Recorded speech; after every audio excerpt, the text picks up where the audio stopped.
Jadi itu mah akibat.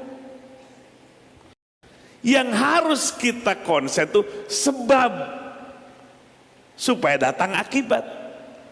Apa sebab? Ihfadillah, jagalah hak-hak Allah. Nah, kalau begitu berarti Allah butuh ya diibadahi? Enggak butuh. Lalu kenapa Allah perintahkan ibadah kepada kita? Dalam surah Az-Zariyat, wa ma khalaqtul jinna wal insa illa liya'budun. Tidaklah aku ciptakan jin dan manusia kecuali diciptakan itu supaya mereka beribadah, menghinakan diri kepadaku. Berarti Allah butuh diibadahi? Tidak butuh. Perintah ibadah itu Allah ingin menguji kepada ciptaannya yang bernama manusia dan jin. Atasan suka ngasih ujian apa enggak? Guru suka ngasih soal-soal ujian enggak? Ada enggak murid ngasih soal ujian ke gurunya? Itu mah murid colokan apa calakan? Nih Pak Guru, tolong jawab soal-soal dariku.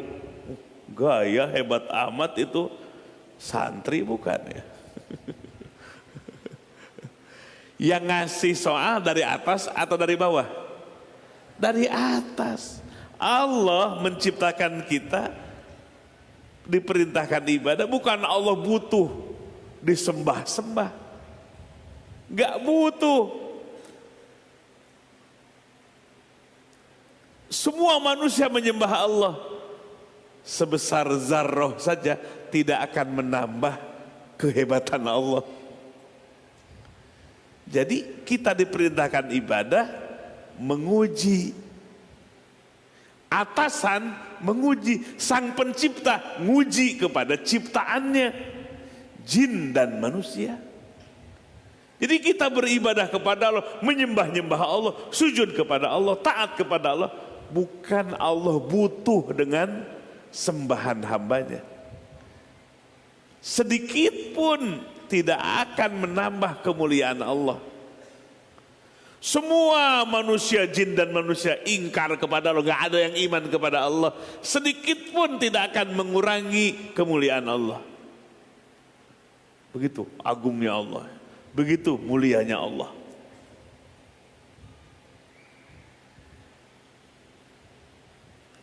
Kalau manusia mulia disembah-sembah, ditaati oleh pengikutnya, tambah kelihatannya. Ya begitu makhluk. Tambah mulia makhluk karena dihormat-hormat, disanjung-sanjung. Tambah banyak yang menyanjung, tambah tinggi, tambah banyak kemuliaannya. Allah enggak seperti makhluk begitu. Nah, perhatikan. Jadi ini kunci. Nabi mengajarkan kepada Ibnu Abbas radhiyallahu anhu. Kalimatnya singkat. Ihfadillah yahfadka. Apa santri? Singkat. Ihfadillah yahfadka. Jagalah Allah, artinya jaga hak-hak Allah.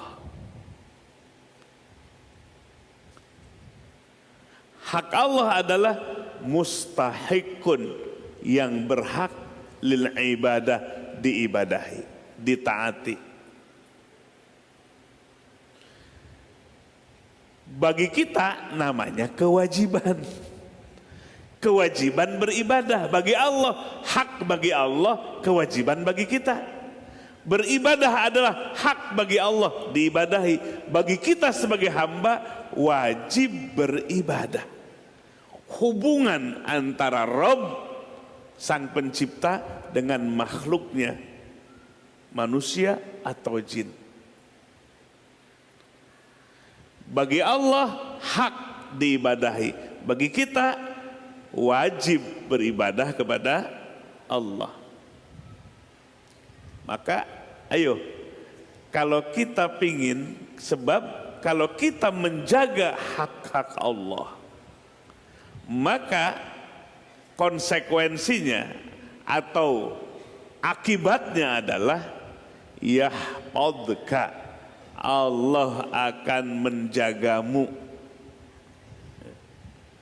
Seneng gak kalau kita dijaga oleh Allah? Dijaga diri kita, dijaga harta kita, dijaga perusahaan kita, dijaga keluarga kita dari dunia sampai akhirat kelak. Insya Allah nggak ngeluh lagi urusan recehan, urusan rizki.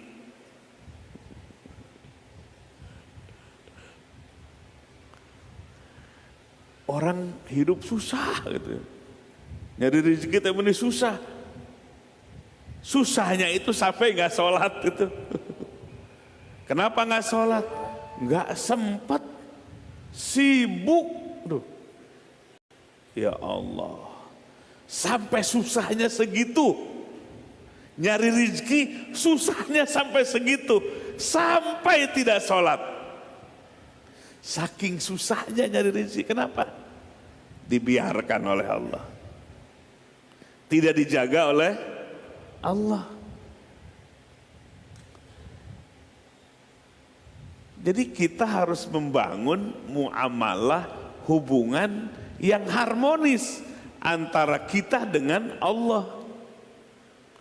Coba di rumah suami istri, kalau harmonis, bahagia apa enggak? Sabda Nabi, baiti jannati, rumahku, surgaku. Padahal Nabi istrinya 9. Ini istri cuma 1. Baiti nari, rumahku, nerakaku, na'udzubillah. Baru 1, gimana ditambah 9?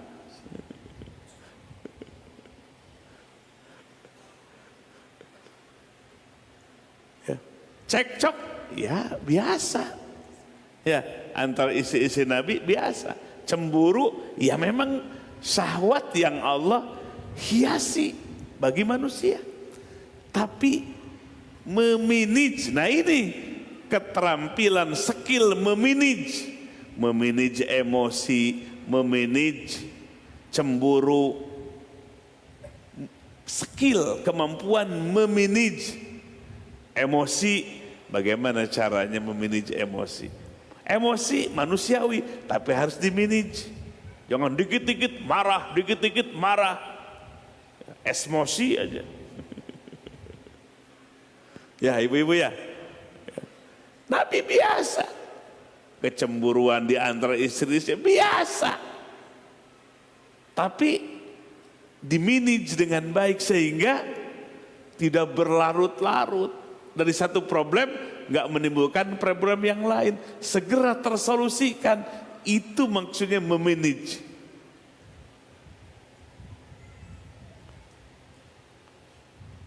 Karena semuanya mengalir dari lillah, karena Allah, bukan karena tua mudanya, tapi karena apa? Lillah. Itu yang mahal, itu kunci. Kalau pengen sukses, lillah. Suaminya lillah, walaupun istrinya sudah pewot. Biar nanti istri yang pewot ini jadi ratunya bidadari. Kebayang gak istri kita jadi ratu bidadari nanti?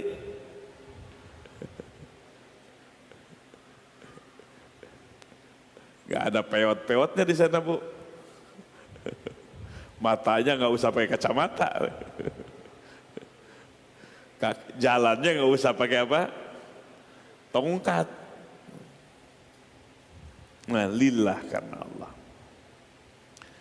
Nah kembali, jadi kita ini diajarkan oleh Allah membangun harmonisasi. Harmonisasi itu indah. Hamba dengan Allah, hamba dengan hamba. Jadi membangun hubungan yang harmoni. Nah, kita dengan Allah bangun hubungan muamalah yang harmoni dengan cara apa? Tadi, kewajiban kita menjadi hak bagi Allah. Ai kewajiban Allah ngasih rizki. Ya Allah, kerasa apa enggak? Wa ma min dabbatin fil ardi illa 'alallahi rizquha. Tiada yang melata di bumi ini kecuali Allah yang berkewajiban, Allah yang menanggung rizkinya. Kerasa apa enggak?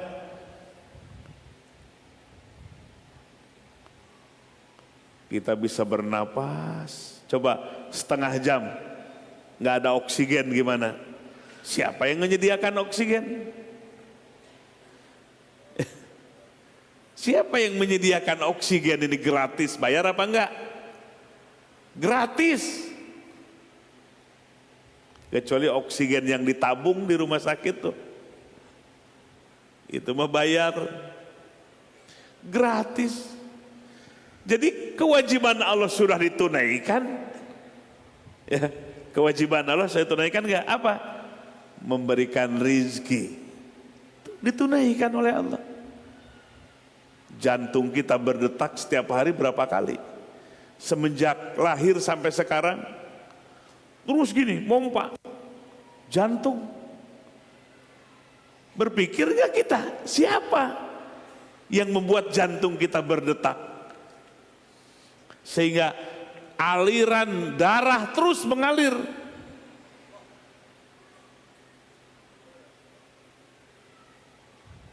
Itu yang Bapak 3 bulan yang lalu ke rumah sakit, ya.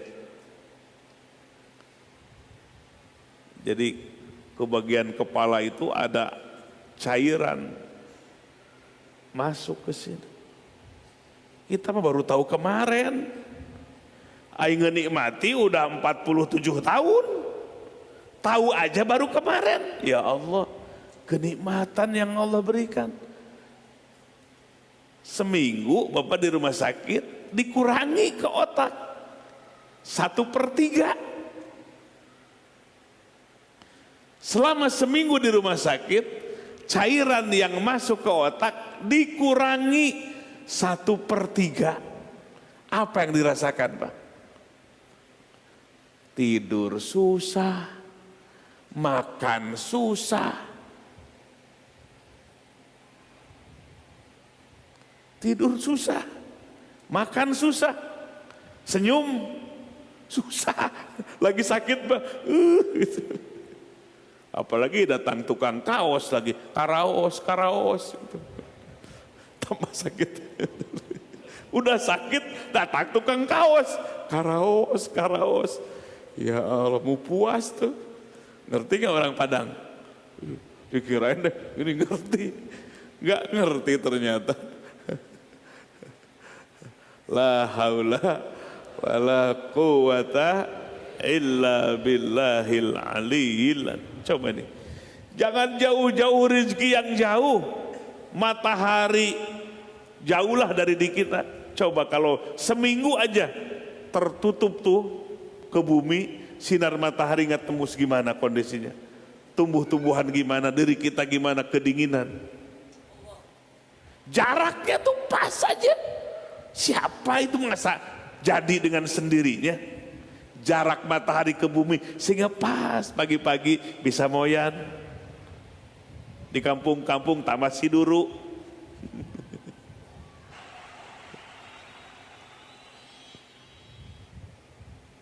Jangan yang jauh-jauh rezeki itu, yang ada di diri saja. Baru 0, sekian persen yang kita ketahui. Jantung kita, liver kita, darah pun ada darah sel putih, sel merah. Mata banyak organ-organnya. Suka disyukuri apa enggak? Ditapakuri apa enggak? Jadi Allah sudah menjalankan kewajibannya kepada kita. menjalankan kewajibannya, konsekuen Allah itu. La yukhliful mi'ad. Allah itu tidak pernah menyelisihi janjinya. Mata masih bisa melihat, walaupun dibantu pakai kaca mata. Coba ya, ditutup mata seminggu, kita ke pasar, kita ke mana, tutup mata kita, enak apa enggak? Mau ngelangkah teh ini teh bener enggak? Allah sudah memenuhi segala kewajibannya. Tinggal pertanyaan besar kita udah memenuhi belum kewajiban kita kepada Allah yang menjadi hak Allah? Itu semestinya pertanyaan-pertanyaan kita, itu yang semestinya ditanyakan, dikonsultasikan ke guru. Jangan mana hak saya, mana hak saya, mana hak saya. Dia lupa, udah ngejalanin belum kewajiban. Kalau kita menjalankan kewajiban kita yang menjadi hak bagi Allah, kita jaga hak Allah dengan cara menjalankan kewajiban kita beribadah. Janji Allah mah sudah duluan, memberikan rezeki sudah duluan, mengatur kehidupan kita sudah duluan.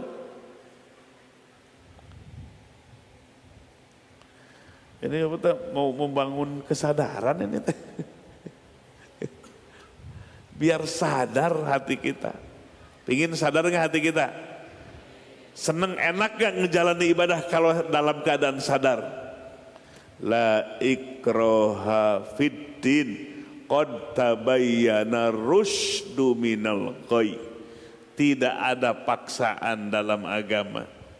Sungguh nyata, jelas ar-rusydu, petunjuk dari kesesatan.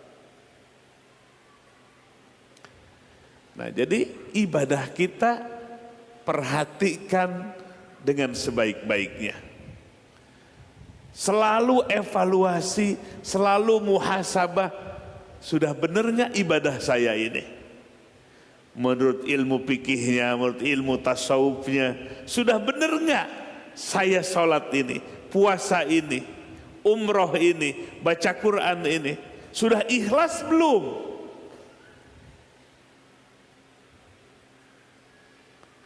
Karena itu hak bagi Allah. Kita harus menjaga hak-hak Allah tadi dengan penuh kesadaran, karena Allah yang telah menciptakan kita, Allah yang mengatur kita. Jadi ibadahnya itu nikmat. Sekarang kita hitung-hitung kewajiban kita dengan hak yang diterima oleh kita dari Allah, banyakan mana?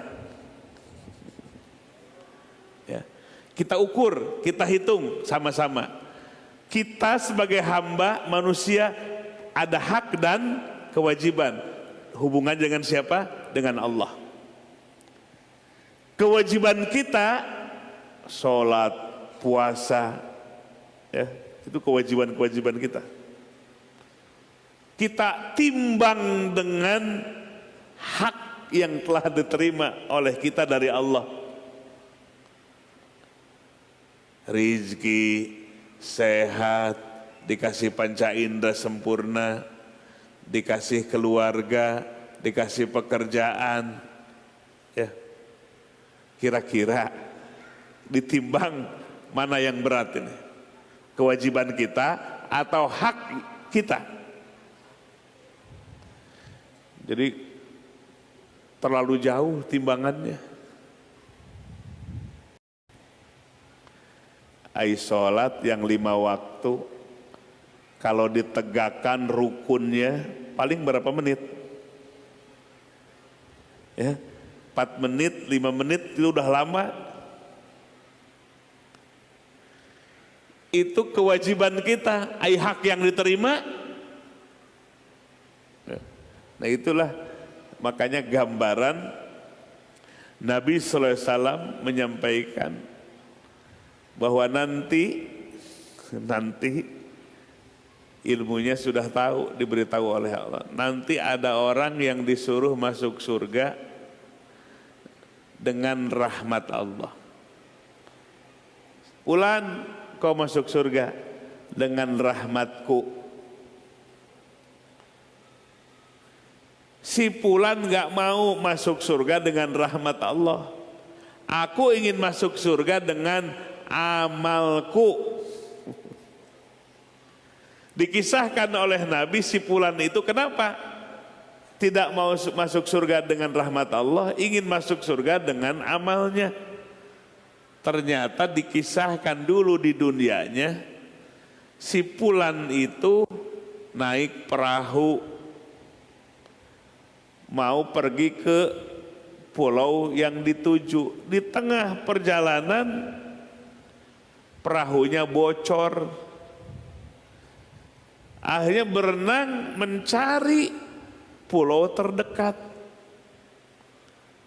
Terdamparlah di pulau itu. Allah ngasih rizki berupa apa?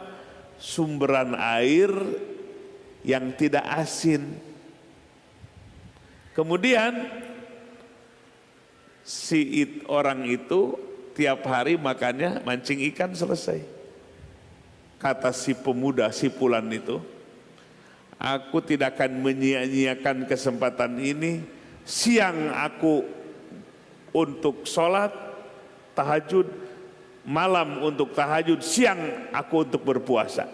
Tidak ada pekerjaan yang lain, dia sendirian di pulau itu. Siangnya berpuasa, malamnya qiyamul lail.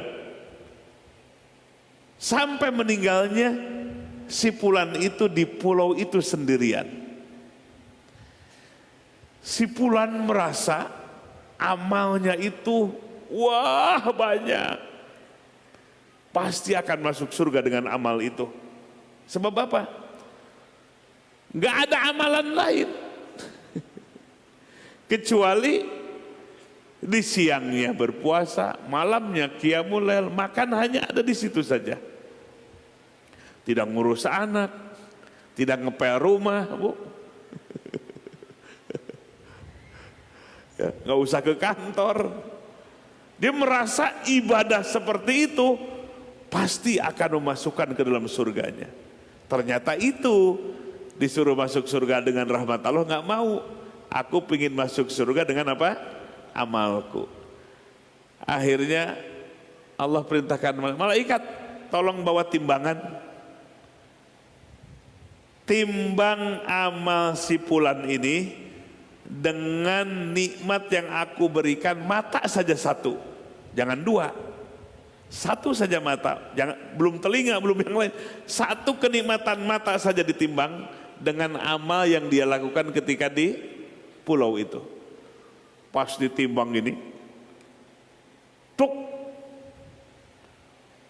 berat nikmat mata walaupun satu. Belum mulut, belum kaki, belum nikmat yang lain. Dari satu mata saja lebih berat dibandingkan dengan ibadahnya ketika di pulau itu. Akhirnya si fulan tuh, ya Rob, masukkan aku ke surga dengan rahmatmu. Ternyata amalnya itu jauh kalah dibandingkan dengan satu nikmat mata saja. Ya Allah. Akhirnya dah, kamu kalau sekarang gitu ya, udah masuk surga dah. Jangan sok-sokan gitu. Masuk surga dia. La ilaha illallah.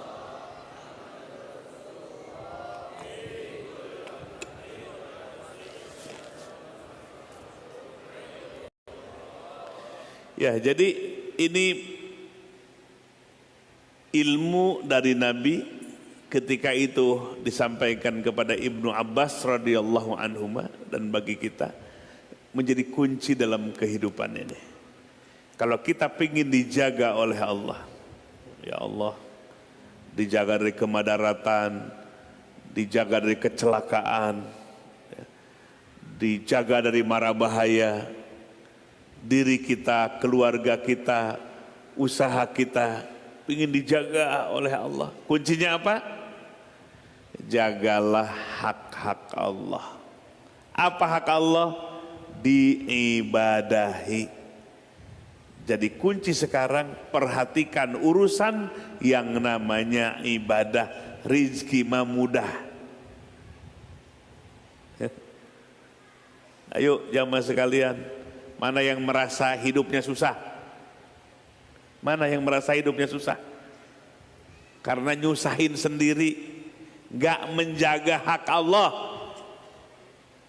Kalau merasa susah di dunia, yang salah bukan Allah, yang salah bukan orang lain. Diri kita sendiri gak menjaga hak Allah, maka Allah tidak menjaga kita.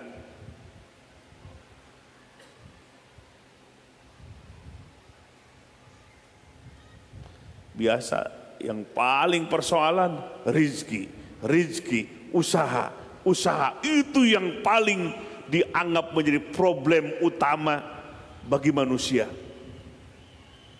Ternyata kalau itu jadi problem hidup, karena kita tidak mampu menjaga hak-hak Allah, ini yang menjadi prioritas, ini yang menjadi utama, aulawiyah. Jaga hak Allah artinya ibadah yang benar. Ibadah jangan asal-asalan. Ibadah dengan zohir dan batin kita. Kalau dalam ilmunya, fikih dan tasawufnya dijalankan bersamaan.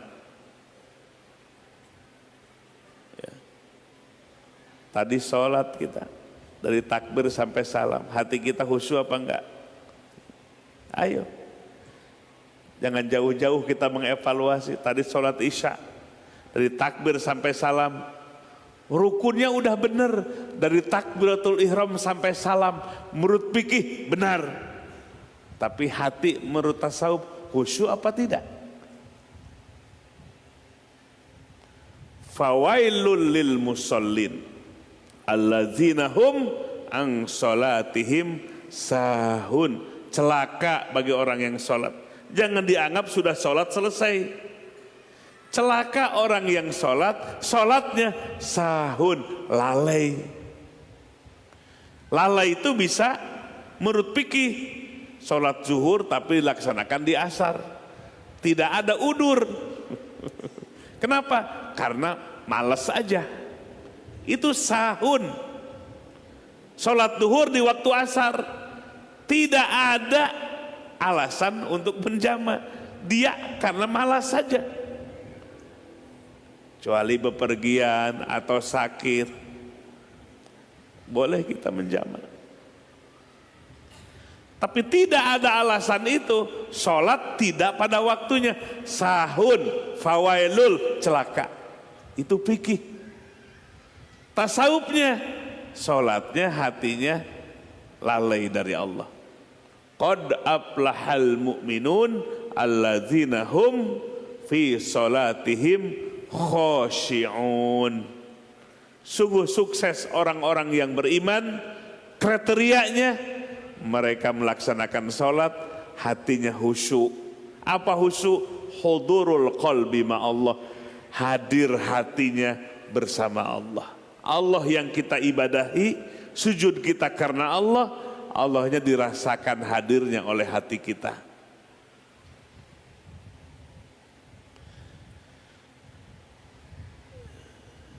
Jadi ini jawabannya. Kalau kita masih ngeluh dalam kehidupan ini, apapun aspeknya, berumah tangga lah, anak bandel, anak punya setengah losin, yang satu nyekek botol aja.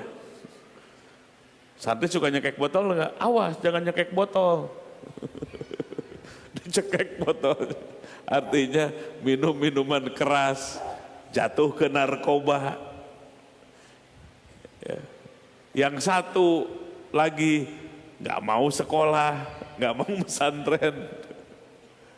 La haula wala quwata. Kiamat di dunia. Gimana kiamat akhirat nanti? Gimana kiamat yang kubro, kiamat yang besar? Kata orang Jawa, pakai hidupnya. Semuanya problem, semuanya persoalan. Dari ujung kepala, rambut sampai ujung kaki, problem aja hidup teh. Kenapa? Dicuekin oleh Allah.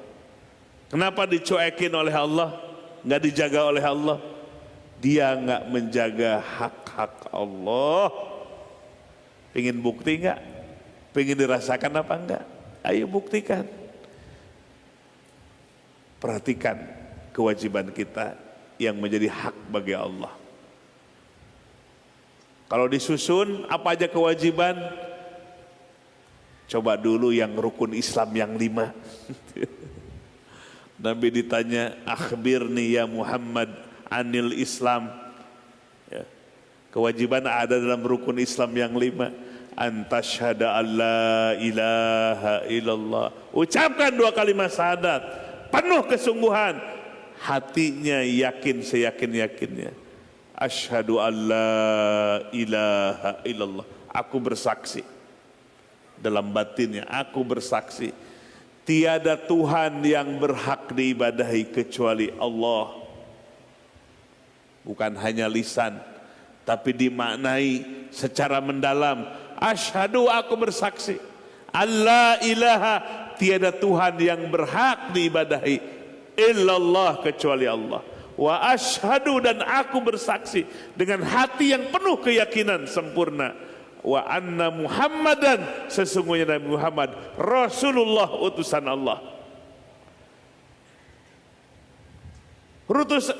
Utusan Allah tuh sampai hari kiamat. Bukan nabinya sedang hidup dalam keadaan hayat, tapi ba'dal mamat. Setelah nabinya meninggal, beliau utusan Allah.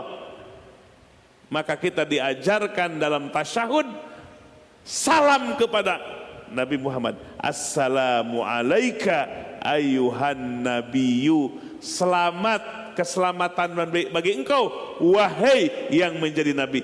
Wahai itu ada di depan atau jauh di sana?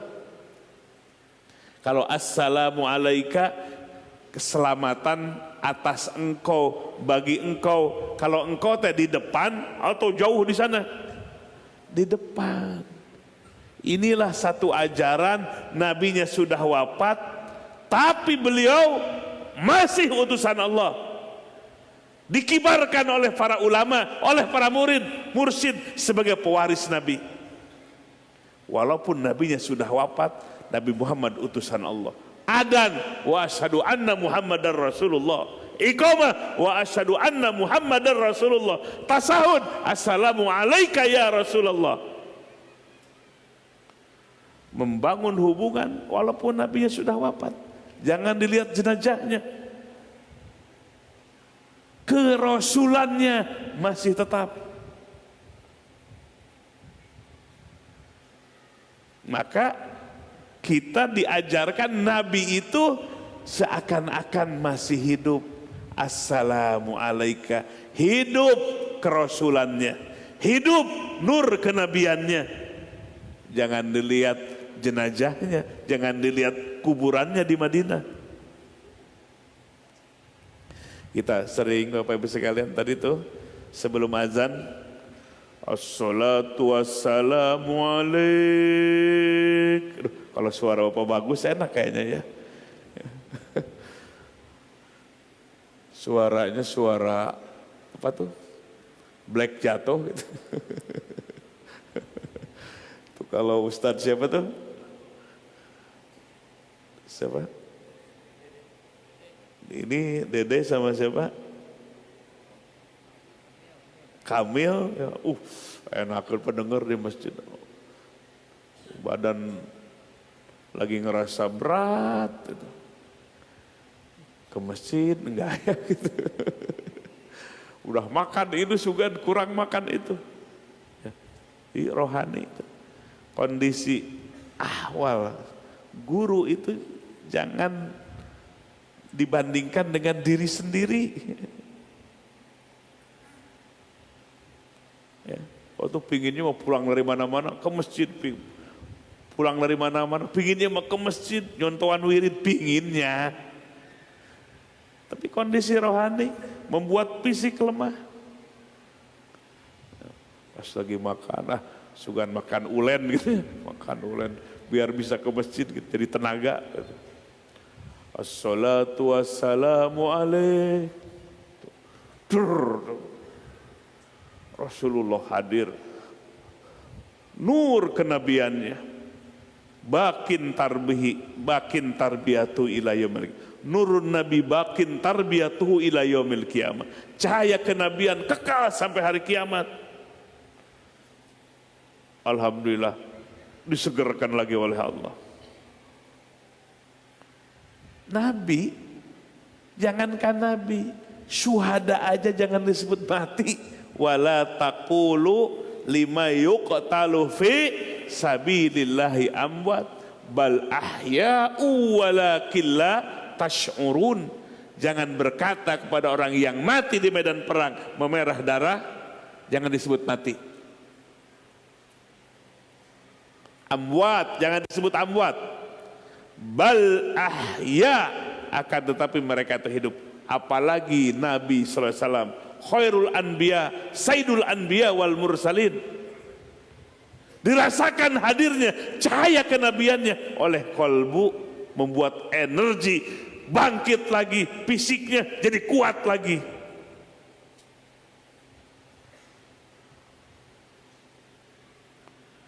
Ini mah ya pendapat kalau bertawasul kepada Nabi sudah meninggal syirik. Ya Allah, di mana syiriknya? Di mana nyembah nabinya? Kalau menyembah nabi ya syirik, berarti menyekutukan Allah. Itu mana syirik? Nabi hidup, Nabi sekarang wafat, hidup hakikatnya. Bertawasul kepada Nabi kita, sebab kerasulan Nabi tidak terputus. Bahkan Nabi itu hidup. Assalatu wassalamu alaika ya Rasulullah. Dalam tasyahud, assalamu alaika ya Nabi, ya ayuhan Nabi. Keselamatan bagi engkau wahai yang menjadi Nabi. Nah ini jamaah sekalian, pentingnya ruhani kita bersentuhan dengan rohani yang disucikan oleh Allah. Rohani para mursyid, rohani para nabi, ruh yang memiliki wajihan indallah, yang memiliki martabat di sisi Allah. Ketika bersentuhan hati kita, bangkit semangat ibadahnya. Ya, kaki yang sudah apa tuh? Rempok, kaki yang sudah lemah, dia digagah lagi, tuh kayak Haji Sarip tuh. Ruh kita harus bersentuhan dengan ruh yang disucikan oleh Allah, yang memiliki wajihan indallah, yang memiliki kemuliaan di sisi Allah. Ketika hati kita bersentuhan dengan ruh seperti itu, bangkit semangat ibadah kita.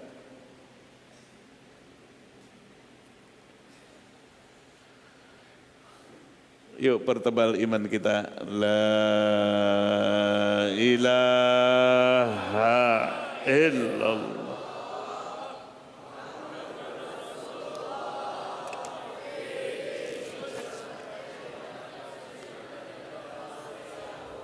Ilmullah. Apalagi Bapak Ibu sekalian, kalau orang yang sudah sampai kepada hakikat, rizki malah ngejar-ngejarnya. Ya, rizki malah ngejar-ngejarnya.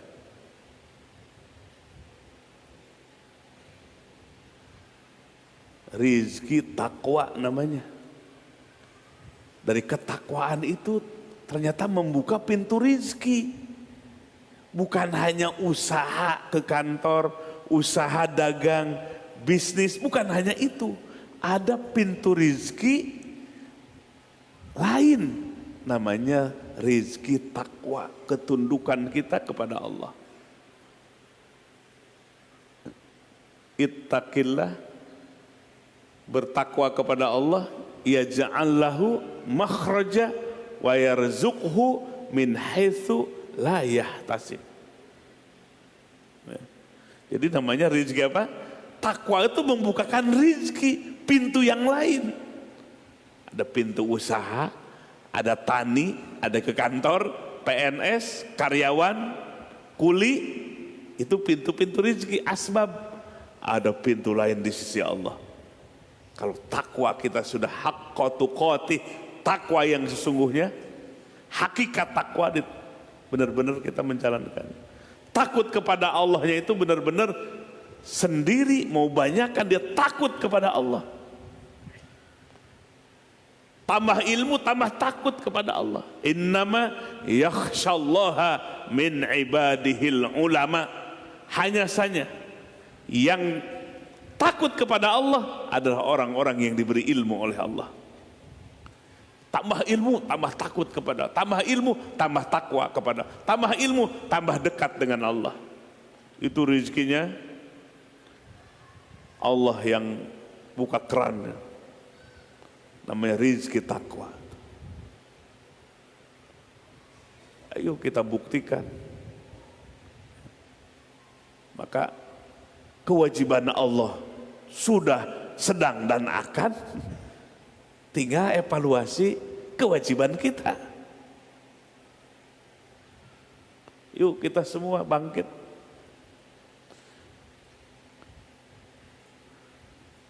Bukan berarti urusan kaya atau miskin, bukan itu urusan. Itu sudah ketetapan Allah.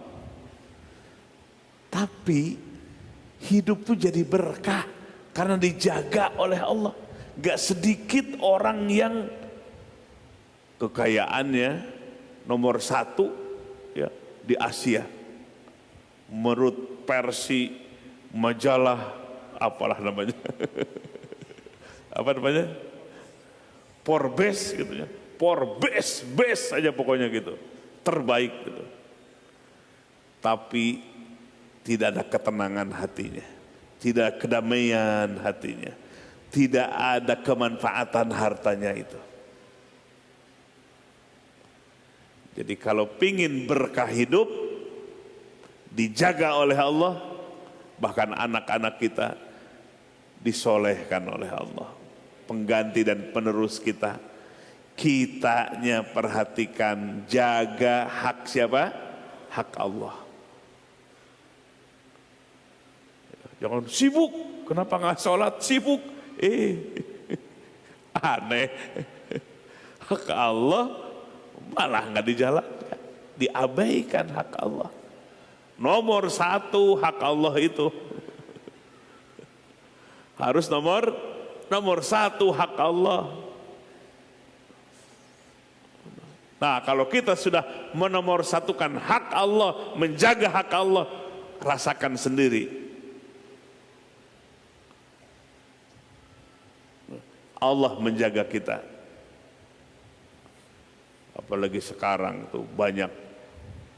Yang paling bahaya itu bukan bahaya bangkrut, bukan bahaya ketipu uang, bukan bahaya itu. Yang paling bahaya, bahaya agama. Lihat di media sosial. Agama yang salah dalam memahami agama. Ada yang mencerca para sahabat. Kalau dengar Sayyidina Abu Bakar, laknatullah. Dengar Sayyidina Umar, laknatullah.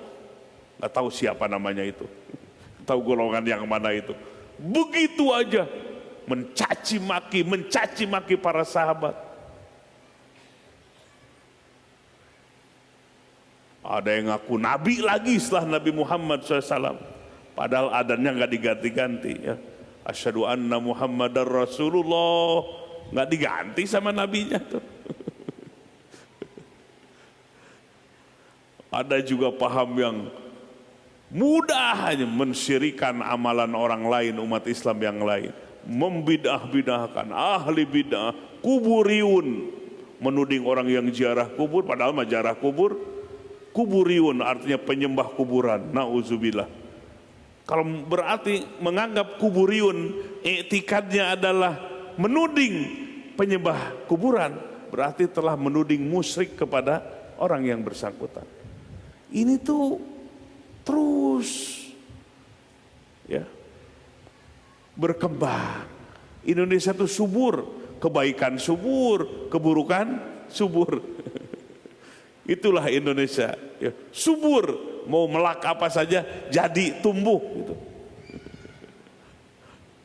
Makanya berhati, itu yang paling bahaya. Kita ingin dijaga oleh Allah dari paham-paham yang keliru, paham-paham yang salah dalam urusan agama.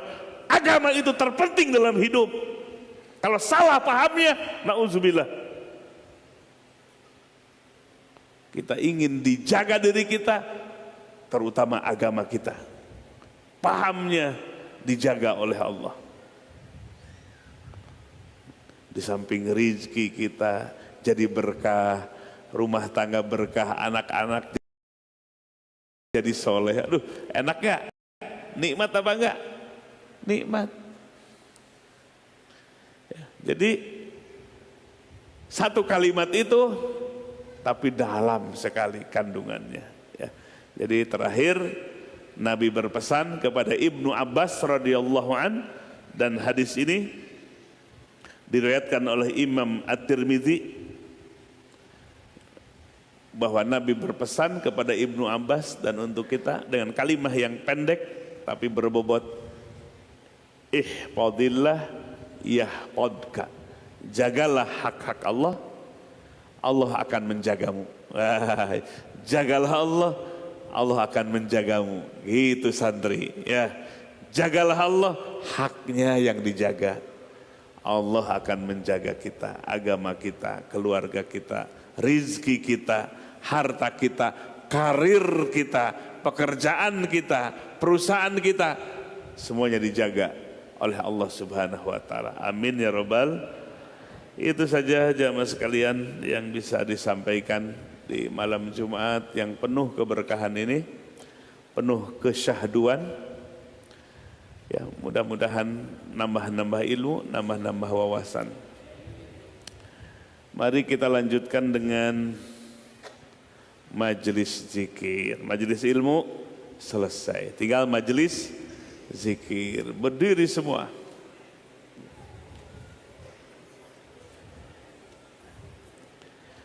Berdiri semua, angkat tangannya.